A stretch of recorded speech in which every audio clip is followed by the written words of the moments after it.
Computer network के आज के लेक्चर में आपके साथ में डिस्कस करूंगा डिजिटल ट्रांसमिशन में data transmission. So data transmission क्या होता है बेसिकली, वो सारी बातें मैं आज आपके साथ में डिस्कस करूंगा। मैंने आपको प्रीवियस लेक्चर में एक जनरल बेसिक आइडिया दिया था कि डेटा ट्रांसमिशन होता क्या है, एग्जैक्टली हम डेटा ट्रांसमिशन करते कैसे हैं, और हमारा जो डेटा है वो किसी भी फॉर्म में हो सकता है, बट जब भी डिवाइसेस के थ्रू कम्युनिकेशन होगा वो डिजिटल फॉर्म में ही होगा, चाहे हम एनालॉग सिग्नल्स भेजें चाहे हम डिजिटल सिग्नल्स भेजें, कन्वर्जन होते हुए ही जाएगा वो डिवाइसेस पे, राइट। सो हम उन डिवाइसेस को उनके बीच में लगाते हैं, राइट। अच्छा, इसके बाद में लास्ट लेक्चर मैंने आपको एनालॉग से डिजिटल ट्रांसमिशन भी बताया था, ठीक है। तो हमारे जो कन्वर्जन थे वो डिजिटल ट्रांसमिशन में, वो एक तो एनालॉग से डिजिटल और डिजिटल टू डिजिटल, ये दोनों मैंने आपके साथ में डिस्कस किए हैं, राइट। आज हम आपसे डिस्कस करने वाले हैं डेटा ट्रांसमिशन, और डेटा ट्रांसमिशन की जो टेक्निक्स हैं वो क्या है। तो सबसे पहले तो ये जानना जरूरी है कि हमारा डेटा ट्रांसमिशन होता क्या है, what is the data transmission. So data transmission refers to the process of transferring data between two or more digital devices, यानी कि डेटा ट्रांसमिशन किसको रेफर कर देता है, उस प्रोसेस को रेफर करता है, यानी कि जो डेटा ट्रांसमिशन करता है, यानी डेटा ट्रांसमिशन की प्रोसेस को रेफर करने वाला है डेटा ट्रांसमिशन किन किन के बीच में, between two or more digital devices, यानी जब दो या दो से ज्यादा डिजिटल डिवाइसेस के बीच में डेटा ट्रांसमिशन की प्रोसेस को हम रेफर करते हैं, उसको हम बोलते हैं data transmission, right. So data transmission refers to the process of transferring data between two or more digital devices, right. अब बात करेंगे, data is transmitted from one device to another in analog or digital format, यानी data transmitted हम किस कैसे करते हैं, from एक डिवाइस से दूसरी डिवाइस में, चाहे वो एनालॉग हो चाहे वो डिजिटल फॉर्मेट में हो, ठीक है, उसको हम डेटा ट्रांसमिशन बोलते हैं। So basically data transmission enable devices और components within two devices to speak to each other, मतलब दोनों तरफ सेंडर और रिसीवर दोनों तरफ हमको enables करने पड़ेंगे डेटा ट्रांसमिशन, राइट। चलिए अब बात करेंगे कि हम किस तरीके से, how does data transmission work between digital devices, कैसे डेटा ट्रांसमिशन हमारा डिजिटल डिवाइसेस के बीच में वर्क करता है, ठीक है। सो देखिए, data is transferred in the form of bits, data transfer किस फॉर्म में होगा, बिट्स के फॉर्म में होगा, between two or more digital devices, दो या दो से ज्यादा डिजिटल डिवाइसेस के बीच में डेटा ट्रांसफर किसके फॉर्म में होगा, बिट्स के फॉर्म में होगा। So there are two methods used to transmit data between the digital devices.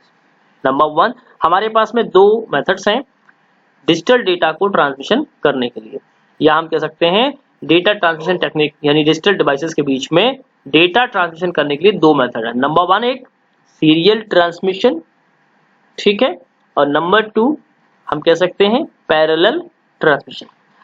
अब बात करेंगे अगर सीरियल डेटा ट्रांसमिशन की, तो serial data transmission sends data bits one after another over a single channel, मतलब सिंगल चैनल में data transmission कैसे करेगा, एक के बाद एक बिट करेगा, सिंगल बिट, ठीक है। वहीं अगर हम पैरेलल बिट्स की बात करेंगे, पैरेलल डेटा ट्रांसमिशन की बात करेंगे, तो कैसे करेगा, parallel data transmission sends multiple data bits eight the same time over multiple channel, यानी पैरेलल डेटा ट्रांसमिशन सेंड करेगा मल्टीपल डेटा बिट्स को सेम टाइम पे over a multiple channel, right. I hope कि आपको यहां तक की बात समझ में आ गई होगी। चलिए थोड़ा आगे बढ़ते हैं। अब बात करेंगे how does data transmission work between the digital devices, तो हम कैसे डेटा ट्रांसमिशन करते हैं ये अब हम बात करने वाले हैं। So data is transferred in the form of bits between two or more digital devices. So there are the two methods used to transmit data, serial transmission and parallel transmission, ये मैं आपको बता चुका था। सो बेसिकली अब हम बात करेंगे सीरियल ट्रांसमिशन की। सीरियल ट्रांसमिशन में हम बात करेंगे कि सीरियल ट्रांसमिशन होता कैसा है। So when data is sent or received, when data is sent or received using serial data transmission, so the data bits are organized in a specific order। जब हम डेटा का ट्रांसमिशन सेंडर साइड से करेंगे और receiver side पे जब उसको received करेंगे, तो जो डेटा का ट्रांसमिशन है यानी जो डेटा बिट्स हैं वो ऑर्गेनाइज्ड फॉर्म में जाएंगी, एक स्पेसिफिक ऑर्डर फॉलो करेंगी, since they can only be sent one after another, मतलब एक के बाद एक ही बिट ट्रांसमिट होगी। ठीक है, so the order of the data transmits यानी data bits is important as the dictates how the transmission is organised when it is received. Data का ट्रांसमिशन कैसे ऑर्गेनाइज्ड होगा जब वो रिसीव्ड होगा। So it is viewed as a reliable data transmission method. ठीक है, मैं अभी आपको दिखाऊंगा कि किस तरह से डेटा ट्रांसमिशन की मेथड है, because a data bit is only sent, जब हम डेटा बिट्स को सेंड करते हैं, if the previous data bits has already been received, किस तरीके से जो पहली वाली डेटा बिट्स है वो रिसीव्ड होती है। ठीक है, तो अभी हम आपको दिखा देते हैं एक फिगर के माध्यम से, एक डायग्राम के माध्यम से दिखाएंगे, तो आपको ये बात बहुत अच्छे से समझ में आएगी। देखिए, ये हमारा है सेंडर, ये हमारा है सेंडर। ठीक है, सेंडर डेटा ट्रांसमिशन कर रहा है, और देखिए अगर हमारे पास में ये क्या है 0 1 1 0 0 1 0। ठीक है, अब देखिए डेटा ट्रांसमिशन हमारा किस तरीके से हो रहा है आपको मैं बताना चाहूंगा। ये देखिए, तो जैसे हमने यहां से देखिए ये जो डेटा हम ट्रांसमिट कर रहे हैं, तो एक के बाद एक, 0 के बाद 1 1 के बाद 1 फिर 1 के बाद 0 फिर 0 फिर 0 फिर 1 और 0। यहां पर हम आएंगे तो देखिए 0 1 0 0 0 1 1 0। अब देखिए रिसीविंग एंड पे किस तरीके से रिसीव हो रहा है, इसी फॉर्म में रिसीव होगा। ठीक है, 0 1 1 0 0 1 0। इस तरह से जिस तरीके से हमने डेटा सेंड किया था उसी तरह से हमको रिसीवर को रिसीव्ड हुआ। यहां पर हम डेटा सेंड किए हैं, यहां पर हम रिसीव किए, तो ये है हमारा रिसीवर और ये है हमारा सेंडर। तो डेटा एक के बाद यानी डेटा बिट्स जो हैं ये हमारी क्या है, डेटा बिट्स जो एक के बाद एक स्पेसिफिक ऑर्डर में ऑर्गेनाइज्ड होकर के रिसीविंग एंड पर, जिस तरह से देखिए 0 रिसीव किया तो उसके बाद पहले वाली फिर रिसीव करेगा, फिर उसके पहले वाली रिसीव करेगा, फिर उसके पहले वाली रिसीव करेगा, फिर उसके पहले वाली रिसीव करेगा, फिर उसके पहले वाली रिसीव करेगा और फिर उसके पहले वाली रिसीव करेगा, देन लास्ट बिट फिर है हमारी 0, तो वो रिसीव करेगा। तो एक के बाद एक एक बिट रिसीव कर रहा है, ये आप देखिए, इसी को हम कहेंगे सीरियल ट्रांसमिशन। और चैनल सिर्फ यहाँ पर एक ही है, यहाँ पर क्या है, सिंगल चैनल है, आप देख सकते हो। ठीक है, सिंगल चैनल है, राइट। सो एक चैनल में एक के बाद एक सीरियल में एक ऑर्डर में ऑर्गेनाइज होकर के जब हम इसको ट्रांसमिट करते हैं तो सेंडर और रिसीवर एंड पर, तो वो एक मैनेज करके जाती है। ठीक है, चलिए, तो इसके बाद में अब हम बात करेंगे कि सीरियल ट्रांसमिशन हैज 2 क्लासिफिकेशन।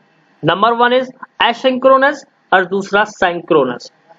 अब देखिए हमने अभी बात की सीरियल ट्रांसमिशन में, तो नंबर 1 थिंग ये है कि सिंक्रोनस ट्रांसमिशन क्या होता है। हम क्या बात कर रहे हैं, 2 क्लासिफिकेशंस है, एक एसिंक्रोनस है और दूसरा सिंक्रोनस है। ठीक, अब बात करेंगे सिंक्रोनस क्या होता है, एसिंक्रोनस सीरियल ट्रांसमिशन क्या होता है, तो वो बात कर लेते हैं। देखिएगा, data bits can be Saint at any point in the time. Data bits हम किसी भी पॉइंट से, यानी any point in the time मतलब जो हम एक पर्टिकुलर टाइम में किसी भी पॉइंट से सेंड कर सकते हैं। So stop bits and start bits are used, start bits and stop bits are used between data bytes to synchronize करेगा डेटा बाइट्स को, किसको, द ट्रांसमीटर एंड रिसीवर, दोनों को। ट्रांसमीटर यानी जो ट्रांसमिट कर रहा है, रिसीवर जो रिसीव करेगा, उन डेटा बाइट्स को क्या करेगा, सिंक्रोनाइज करेगा, इसलिए स्टॉप बिट्स और स्टार्ट बिट्स यूज करेंगी। ठीक है, एंड टू इंश्योर दैट क्या इंश्योर करेंगे कि the data is transmitted correctly, और ये इंश्योर करेंगी कि डेटा ट्रांसमिशन करेक्टली हो गया है। ठीक, अब बात करेंगे the time between sending end receiving data bits is not constant. बिल्कुल सही बात है। डेटा ट्रांसमिशन में जब हम सेंडिंग और रिसीविंग डेटा बिट्स करेंगे देखेंगे तो जो टाइम लगेगा वो कांस्टेंट इसलिए नहीं हो सकता। मान लीजिएगा हो सपोज दैट कि कोई गैप आ जाए, कोई चैनल में नॉइज आ जाए, कनेक्शन बीच में ब्रेक हो जाए, तो हम उस टाइम को क्या कह सकते हैं, उसको हम कांस्टेंट नहीं कर सकते। So gaps are used to provide time between transmission. तो गैप भी हम यहाँ पर डेटा ट्रांसमिशन में प्रोवाइड करते हैं ताकि चैनल में नॉइज अगर आ भी जाए तो कोई प्रॉब्लम ना हो। ठीक है, इसको हम बोलते हैं asynchronous serial transmission. I hope कि आपको इतनी बात समझ में आ गई होगी एसिंक्रोनस में। ठीक है, चलिए आगे बढ़ते हैं। चलिए बात करेंगे हम advantage of the using asynchronous method. So now firstly we will talk about to advantage क्या है। अगर हम इसके एडवांटेज की बात करें, the advantage of using the asynchronous method so is that no synchronization is required. यहाँ पे कोई सिंक्रोनाइजेशन की रिक्वायरमेंट नहीं है। मतलब कि सिंक्रोनाइजेशन का मतलब ये होता है कि एक जैसी जैसे दोनों डिवाइसेस सिमिलर हों या उनको सिमिलर बनाने के लिए सिंक्रोनाइजेशन की नीड पड़ती है। जैसे हम ब्लूटूथ से जब भी कोई चीज़ ट्रांसफर करते हैं तो हमने अगर सेंडर अगर हम हैं और रिसीवर कोई भी है जो जिसको हम कोई चीज़ सेंड करना चाह रहे हैं, तो होता क्या है कि हमको सिंक्रोनाइज करना पड़ता है, राइट। सिंक्रोनाइज करने का मतलब उसको हमें पेयर्ड करना पड़ता है। ठीक है, जब हम पेयर्ड करते हैं तो सिंक्रोनाइजेशन हो जाता है, राइट। फिर हम कुछ भी ट्रांसफर करें तो यहाँ पर जो एडवांटेज है सिंक्रोनस मेथड में वो सिंक्रोनाइजेशन रिक्वायर्ड नहीं होता है। ठीक है, between the transmitter and receivers devices, right. So it is also a more cost effective method. ठीक है, कॉस्ट इफेक्टिव मेथड है ये। ठीक है, and a disadvantage is that a data transmission can be slower. बिल्कुल सही बात है, क्योंकि यहाँ पर डेटा ट्रांसमिशन स्लोअर होगा, but this is not always the case. ठीक है, ये हर केस में हम कह सकते हैं इस्तेमाल नहीं होता। मतलब हर केस में हम ये बात नहीं कह सकते हैं कि डेटा ट्रांसमिशन स्लो होगा, राइट। ये इसका एडवांटेज और डिसएडवांटेज अभी हम लोगों ने समझा। अब सिंक्रोनस सीख लिया है तो अब हम सिंक्रोनस के ऊपर भी जाएंगे कि सिंक्रोनस क्या है। देखिए, सिंक्रोनस में अभी मैंने आपको बताया, सिंक्रोनस में बताया कि आपको डेटा ट्रांसमिशन के लिए सिंक्रोनाइजेशन रिक्वायरमेंट नहीं है, तो ठीक है। लेकिन यहाँ पर क्या है, data bits are transmitted as a continuous stream in the time with a master clock. बिल्कुल ठीक है, यहाँ पर जो डेटा ट्रांसमिशन होगा कंटिन्यूअसली होगा और एक यहाँ पर मास्टर क्लॉक काम करेगी एक पर्टिकुलर टाइमिंग में। And the data transmitter and receiver, the data transmitter and receiver both operate using a synchronized clock. Synchronized clock यहाँ पर दोनों ही यूज करेंगे। ठीक है, clock synchronized use clock frequency, right. So therefore start bits, stop bits and gaps are not use. यहाँ पर ना तो स्टार्ट बिट्स का यूज करेंगे, ना स्टॉप बिट्स का यूज करेंगे, ना ही गैप्स का यूज करेंगे, क्योंकि यहाँ पर एक सिंक्रोनाइजेशन होगा तो पर्टिकुलर टाइमिंग में 100% डेटा हमारा ट्रांसमिट हो जाएगा। So this means the data moves faster and timing errors are less frequent, right. यहाँ पर हम कह सकते हैं डेटा मूव्स, जब हम ब्लूटूथ से भेज रहे होते हैं तो होता क्या है कि दोनों डिवाइस सिंक्रोनाइज हो जाती हैं, तो डेटा ट्रांसमिशन फास्ट भी होता है और एरर, टाइमिंग एरर्स जो है वो लेस फ्रीक्वेंट होता है, बहुत कम केस में ऐसा होता है। So because the transmitter and receiver is time is sync, right. Okay, so however data accuracy is highly dependent on timing. ठीक है ना, डेटा एक्यूरेसी क्या है, हाईली डिपेंडेंट है on timing being synced correctly between the devices के बीच में। ठीक है, so in comparison with asynchronous serial transmission this method is usually more expensive. बिल्कुल सही बात है, ये वाली जो मेथड है अगर हम यूज करते हैं सीरियल ट्रांसमिशन में, सिंक्रोनस जो हम ट्रांसमिशन कर रहे हैं वो एसिंक्रोनस के कंपैरिजन में काफी कॉस्टली है, या हम कह सकते हैं काफी एक्सपेंसिव है, राइट। क्योंकि यहाँ पर हमको सिंक्रोनाइजेशन के लिए क्लॉक का इस्तेमाल होता है, सेंडर और रिसीवर दोनों साइड में, तभी हम टाइमिंग एरर्स को लेस फ्रीक्वेंट बना सकते हैं, डेटा मूव्स को फास्टर कर सकते हैं, राइट। तो ये एक हमने अभी जाना serial synchronous serial transmission, right. चलिए अब हम आगे बात करेंगे when is that serial transmission used to send data. Serial transmission is used for long distance data transfer. ठीक है, सीरियल ट्रांसमिशन किस में होगा यूज? अब देखिए सीरियल ट्रांसमिशन इज नॉर्मली हम यूज किस में करते हैं? For long distance data transfer, जहां हमको बहुत लंबी दूरी पे कोई भी डेटा ट्रांसफर करना होता है तो हम सीरियल ट्रांसमिशन को यूज करते हैं. So it is also used in cases where the amount of data being sent is relatively small. ये हम तभी यूज कर सकते हैं मैक्सिमम केसेस में जब अमाउंट हमारा डेटा का छोटा हो, स्मॉल हो. So it ensures that data integrity is maintained and is as it is transmit the data bits in a specific order. तो यहाँ पर हम क्या चीज इंश्योर करते हैं कि डेटा इंटीग्रिटी को मेंटेन करा जा सके और it transmit the data bits in a specific order, एक स्पेसिफिक ऑर्डर में हम इसको ट्रांसमिट कर सकें. So one after another in this way data bits are received in synced one with another. ठीक है. सो इन दिस वे हम इस कह सकते हैं, इस वे में हम ये कह सकते हैं कि डेटा बिट्स रिसीव्ड करते हैं in synchronise with one another. Right. चलिए अब बात करेंगे हम what is the parallel transmission. तो पैरेलल ट्रांसमिशन क्या है इसको भी जान लेते हैं कि पैरेलल ट्रांसमिशन क्या है. ओके चलिए. तो when data is sent using a parallel data transmission, जब हम डेटा को पैरेलल ट्रांसमिशन में करेंगे so multiple data bits are transmitted over multiple channel at the same time. मतलब एक ही टाइम पे मल्टीपल चैनल्स होंगे, मल्टीपल बिट्स होंगी, उनको ट्रांसमिट करेंगे. So this means that data can be sent much faster. ठीक है. इसका क्या मतलब हुआ? Data can be sent much faster than using the serial transmission method. आप देख सकते हैं, देखिए यहाँ पर ये सेंडर है, ये यहाँ पर रिसीवर है. हमको 8 बिट का डेटा ट्रांसमिट करना था साइमल्टेनियसली. हम उसी डेटा को 0 1 1 0 0 1 0 को, तो यहाँ पर भी here in the same case हमको क्या मिलेगा? देखिए हमको वही मिलेगा. यहाँ पर 0 मिलेगा, यहाँ पर 1 मिलेगा, फिर यहाँ पर 1 मिलेगा, फिर यहाँ पर 0 0 0 मिलेगा, फिर यहाँ पर 1 मिलेगा, फिर यहाँ पर 0 मिलेगा. दैट मीन्स कि हमको सेम डेटा बिट्स मिलेंगी. और देखिए यहाँ पर ये मल्टीपल चैनल्स हैं, एक ये चैनल है, एक ये चैनल है, एक ये चैनल है, हर बिट्स के लिए एक अलग चैनल देखिए आप देख सकते हैं. तो और डेटा ट्रांसमिशन भी क्या हो रहा है? साइमल्टेनियसली हो रहा है, साइमल्टेनियसली हो रहा है. ठीक है. और ये जो हम इनको बोल रहे हैं ये क्या है? मल्टीपल लिंक्स हैं. ठीक है. जहां से हम डेटा का ट्रांसमिशन कर रहे हैं, इसलिए हम कह सकते हैं कि पैरेलल ट्रांसमिशन बहुत फास्ट होता है. राइट. चलिए तो ये तो अभी हमने पैरेलल ट्रांसमिशन को देखा. अब हम आगे देखते हैं इसके. आई होप कि यहाँ तक आपको बात बहुत अच्छे से समझ में आ गई होगी.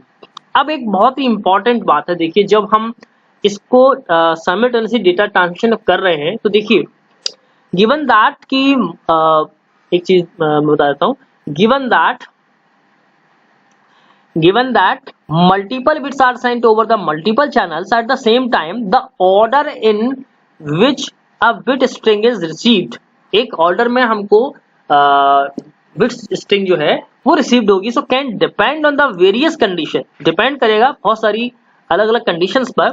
सो such as the proximity to data source. ठीक है.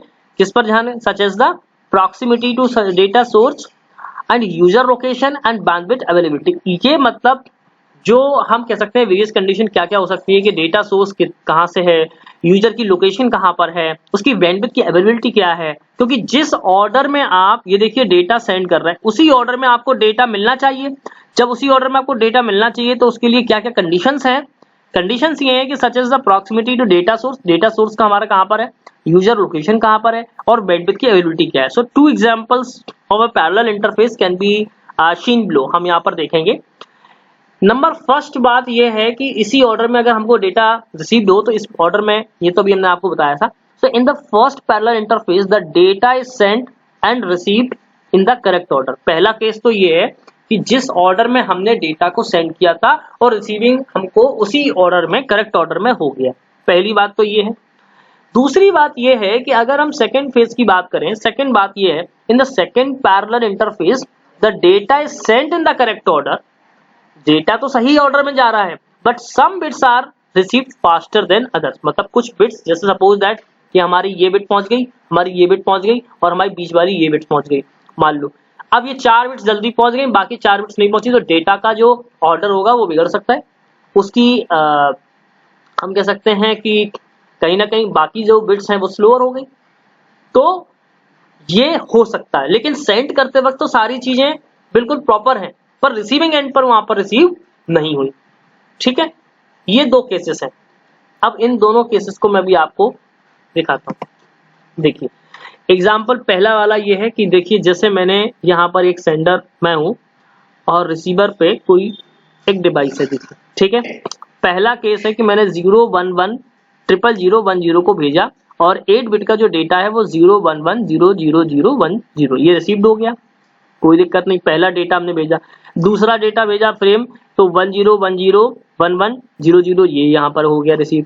फिर तीसरा डेटा भेजा हमने यहाँ पर, तो 100111010 और यहाँ पर 10011, तीनों करेक्ट ऑर्डर में हमको यहाँ पर मिल गए। यानी जो डेटा हमने यहाँ पर भेजा वो हमको यहाँ पर करेक्ट ऑर्डर में मिल गया। यहाँ पर ये ऑर्डर हमारा यहाँ से भी करेक्ट है और यहाँ से भी करेक्ट है। ठीक, अब बात करेंगे कि पहले ट्रांजिशन में डेटा इनकरेक्टली कैसे। अब देखिए डेटा हम वही भेज रहे हैं 011 00010 1010 1100 100111010 यही हो रहा है। अब देखो पहले केस में हमको डेटा सही ऑर्डर में मिल गया, लेकिन दूसरे केस में हमने ये देखा कि ये डेटा में देखिए 100 मिला, 11010 मिला, मतलब डेटा यहाँ पर करेक्ट ऑर्डर में ना तो यहाँ मिल रहा है और ना ही यहाँ मिल रहा है। ठीक है, इन दोनों ही केस में डेटा हमको इनकरेक्ट मिला है, इनकरेक्ट मिला है। यहाँ पर तो करेक्ट मिल गया है लेकिन यहाँ पर इनकरेक्ट मिला है। तो मुझे लगता है अब आपको ये बात इस एग्जाम्पल के थ्रू समझ में आ गई होगी। ठीक है, तो कभी कभी जरूरी नहीं है कि डेटा ट्रांसमिशन हम पैरेलली करें, क्योंकि डेटा में एरर हो सकती है, सीरियल में ये एरर नहीं आती है। ठीक है, क्योंकि वहां पर एक के बाद एक बिट हम ट्रांसमिट करते हैं, राइट। चलिए बात करेंगे अब हम एडवांटेज और disadvantage using the parallel data transmission. तो सबसे पहले तो हम इसका जो मेन एडवांटेज है वो बात करेंगे कि पैरेलल ट्रांसमिशन में और सीरियल ट्रांसमिशन में क्या इसका एडवांटेज। तो पहली चीज तो it is easier to program, हम इसको इजीली प्रोग्राम कर सकते हैं and data is send faster. ये इसका मेन हम कह सकते हैं कि एडवांटेज है। ऑल्दो हम जानते हैं कि parallel transmission can transfer data faster, हम भी जानते हैं कि पहले अभी हमने को देखा कि डेटा ट्रांसमिशन कितना फास्टर हुआ। So it requires more transmission channel than the serial transmission. यहाँ पर कितना रिक्वायरमेंट है, बिल्कुल सही बात है, यहाँ पर मोर ट्रांसमिशन चैनल, क्योंकि यहाँ पर मल्टीपल चैनल्स हमको चाहिए सीरियल ट्रांसमिशन की तुलना में। So this means the data bits can be out of sync. यहाँ पर डेटा बिट्स क्या हो सकती हैं, आउट ऑफ सिंक, यानी कुछ हो सकता है सिंक्रोनाइजेशन से बाहर हो जाए। So depending on the transfer distance and how fast each bit loads, मतलब हमको ये देखना पड़ेगा कि ईच जो बिट्स की लोड है, बिट लोड है, वो कितना फास्ट है और डिस्टेंस क्या है। So simple of the example of which where this can be seen, हम एक एग्जांपल के थ्रू बता सकते हैं with a voice over IP call when distortion और इंटरफेरेंस इज नोटिसेबल। जब हम बात करेंगे डिस्टॉर्शन की, डिस्टॉर्शन होता है, इंटरफेरेंस आता है, तो it can also be seen when there is skipping or interface on a video streaming. जैसे सपोज दैट कि जब हम ये यहाँ पर जो एग्जांपल, ये सपोज दैट जब हम वीडियो कॉन्फ्रेंसिंग करते हैं, सपोज दैट, तो कई सारी चीजें ऐसी है जैसे कि हमको सामने वाले का फेस सपोज रुका हुआ दिख रहा है, या वो कुछ कह रहा है हमारे पास प्रॉपर नहीं आ पा रही है, क्योंकि यहाँ पर ये पैरेलल ट्रांसमिशन ही हो रहा है साइमल्टेनियसली, क्योंकि आपका भी वहां पर फेस दिख रहा है, आप भी जो कह रहे हैं वो भी सुनाई दे रहा है और सामने वाला जो कह रहा है वो भी सुनाई दे रहा है, और ऐसे आप एक नहीं कई चैनल्स को जोड़ के देख सकते हैं। लेकिन मे बी के चैनल में कहीं डिस्टॉर्शन आ जाए, क्योंकि अगर आपकी बिट लोड ज्यादा होगा, डिस्टेंस ज्यादा होगा, स्पीड स्लो होगी, तो डेफिनेटली वहां पर कुछ पार्ट स्किप हो जाए, कुछ डेटा फ्रेम्स स्किप हो सकते हैं। ये पैरेलल ट्रांसमिशन का डिसएडवांटेज। आई होप कि आपको ये बात दिमाग में आ रही होगी। जब आप वीडियो कॉन्फ्रेंसिंग करते हैं तो मुझे लगता है इससे बेहतर एग्जांपल आपके लिए कोई हो नहीं सकता, क्योंकि वीडियो कॉन्फ्रेंसिंग में अधिकतर यही होता है कि आप कुछ कह रहे होते हैं तो हो सकता है वो बात समझ में ही ना आए या आपके पास पहुंचे ही ना, गलत ट्रांसमिशन हो जाए, या फिर हम कह सकते हैं कि कुछ चीजें स्किप हो जाएं, आपका सपोज दैट उसके कुछ मूवमेंट्स स्किप हो जाएं, तो ये भी हो जाता है। ठीक है, चलिए तो अब हम आगे बात करेंगे और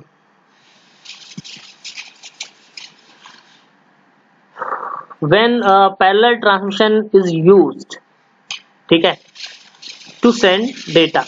कब हमको पैरेलल ट्रांसमिशन को यूज करना चाहिए डेटा सेंडिंग में, ठीक है, ओके। सो पैरेलल ट्रांसमिशन हम जब यूज कर रहे हैं तो पहली बात क्या है कि large amount of data is being send. जब हम करते हैं तो बहुत बड़े अमाउंट में डेटा को सेंड करते हैं, पहली बात, क्योंकि जब हम वीडियो कॉन्फ्रेंसिंग करते हैं तो ऑब्वियसली हमारी पिक्चर लोड होने में भी काफी डेटा कंज्यूम होता है, और हम जब बोल रहे हैं तो उसमें भी कुछ हमारा डेटा कंज्यूम होगा, ठीक है। The data being sent is the time sensitive, बिल्कुल सही बात। डेटा जब हम सेंड कर रहे हैं तो टाइम सेंसिटिवली होता है, right. And the data needs to be sent quickly. Data जब हम सेंड कर रहे हैं तो उसको क्विकली सेंड करने की नीड होती है, यानी कि टाइम सीक्वेंसिंग, जब हम सिंक्रोनाइजेशन होता है, सिंक होता है जब डेटा, तो कहीं ना कहीं पैरेलली उसको नीड होगी, right. So scenario where parallel transmission is used to send data is video streaming. हम एक सिनेरियो के बारे में बात कर रहे थे कि जब हम पैरेलल ट्रांसमिशन में वीडियो स्ट्रीमिंग में अपना डेटा सेंड कर रहे हैं, so when a video is stream to a viewer, so bits need to be receive quickly to prevent a video pausing और बफरिंग। बिल्कुल सही बात है, जब हम भेजते हैं, स्ट्रीम करते हैं व्यूअर को, तो वहां पर कई बार बफरिंग होता है या वीडियो पॉजिंग होता है, तो ऐसे कुछ प्रिवेंट रिसीव्ड होते हैं, right. So video streaming also require the transmission of the large volume of the data. Video streaming में क्या रिक्वायरमेंट होती है, ट्रांसमिशन में लार्ज वॉल्यूम में डेटा को रिक्वायर्ड होती है, चाहे वो सेंडर हो चाहे वो रिसीवर हो, तो ठीक है ना। तो the data being send is also time sensitive. तो डेटा बीइंग, जब हम डेटा को सेंड कर रहे हैं तो टाइम सेंसिटिव होगा। As slow data stream result in the poor viewer experience. जितना स्लो आपका डेटा स्ट्रीमिंग होगा उतना ही वहां पर व्यूअर के एंड पर सबसे पुअर एक्सपीरियंस होगा। दैट मीन्स कि वहां पर डेटा पहुंचेगा ही नहीं जल्दी, यानी कि आपने जो कहा है हो सकता है वो उसके कुछ सेकंड्स के बाद सुनाई दे, उसके कुछ सेकंड के बाद आपने जो मूवमेंट किया है वो उसके कुछ सेकंड के बाद मूवमेंट करे, हो सकता है कुछ पार्ट स्किप्ड भी हो जाए। तो ये एक पैरेलल ट्रांसमिशन में ध्यान रखना होता है कि दोनों तरफ कनेक्शन स्ट्रॉन्ग होना चाहिए, बैंडविड्थ अच्छी होनी चाहिए, वीडियो स्ट्रीमिंग में डेटा अपने आपके पास में होना चाहिए, स्ट्रीमिंग करते वक्त आपका जो ट्रांसमिशन स्पीड है वो सारी चीजें अच्छी होनी चाहिए, डिवाइसेस अच्छी होनी चाहिए, तभी आप पैरेलल ट्रांसमिशन को सक्सेसफुली डिलीवर कर सकते हैं। अदरवाइज इसमें कई चीजें ऐसी होंगी जो स्किप हो जाएंगी और जो व्यूअर होगा उस पर डेटा स्ट्रीम्स प्रॉपरली नहीं पहुंचेगी, ठीक है। तो आई होप कि अब आपको ये बात समझ में आ गई होगी, और मैंने आज आपसे पैरेलल ट्रांसमिशन, सीरियल ट्रांसमिशन, ये दोनों पर बहुत ही डिटेल में चर्चा की है। आप लोगों इसके नोट्स प्रिपेयर कर लें, ये एग्जाम्स में पूछा जाता है, ठीक है। चलिए, तो मैं ये जो पार्ट था हमारा डिजिटल ट्रांसमिशन में कंप्लीट हो गया है। अब हम नेक्स्ट लेक्चर में आगे जो भी इसका टॉपिक होगा वो हम डिस्कस करेंगे, ठीक है। Thank you.